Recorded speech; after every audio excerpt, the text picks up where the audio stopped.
A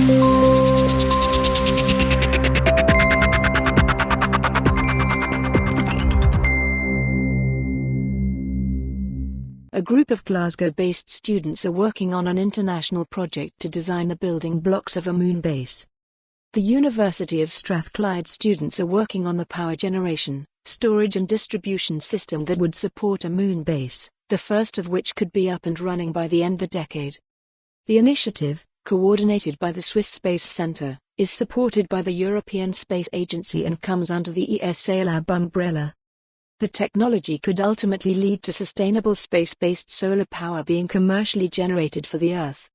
The purpose of the mission is to demonstrate technologies capable of supporting a manned lunar base. Called Igluna PowerHab, the Strathclyde team envisage constellations of solar power satellites, or solar reflector satellites, complementing ground-based solar arrays.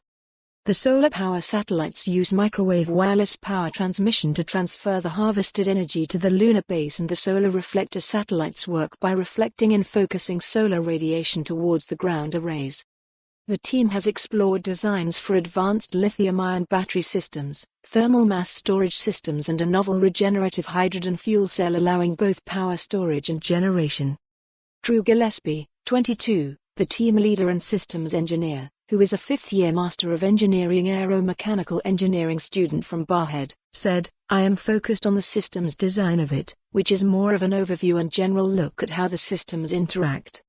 We have two power harvest concepts, a reflector satellite, which is basically a satellite with a large reflective surface reflecting light down to the base solar panels, and then we also have our solar power satellite concept, which involves wireless power transmission, so essentially your solar panels would be attached to the satellite and then the power would be harvested in orbit and then beamed down using microwave power transmission.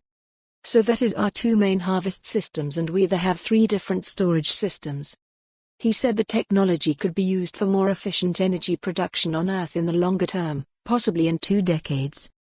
Our fuel cell technology and the lithium-ion battery technology are things which are actually being looked at the moment by different governments and different companies, especially the likes of Tesla, to transition us to a sustainable grid. Mr. Gillespie added, particularly the fact that we're working on the fringe of university and transitioning into government agencies and industry, that is really exciting. The estimates are about 3 or 4 years to get back to the moon. I think the Americans are wanting to have a base in 2028. With current technology and the kind of technology we are going to see within the next decade, it is very key. For more on this story, visit the news article link.